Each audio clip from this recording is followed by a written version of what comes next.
Bonjour à tous, un premier titre pour la Saône-et-Loire. Le salon de l'agriculture se tient depuis hier à Paris, une édition marquée par l'absence de bovins en raison de la dermatose nodulaire contagieuse, une édition qui sera surtout particulière pour Romain Rogemont, apprenti au centre de formation professionnelle et de promotion agricole de Charolles en Saône-et-Loire.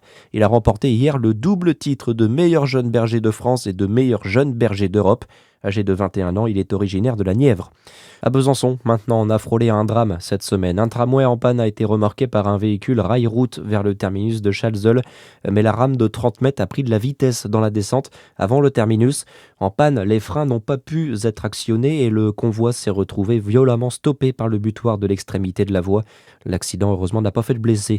Un appel à témoins lancé dans le Jura. La gendarmerie recherche toute personne disposant d'informations concernant la mort mystérieuse d'une femme d'une soixantaine d'années. Elle a été retrouvée morte dans la rue à Poligny jeudi, quelques heures après avoir quitté sa chambre d'hôpital. Les témoins sont invités à se signaler auprès de la gendarmerie de Poligny. Une enquête du parquet du Jura est en cours.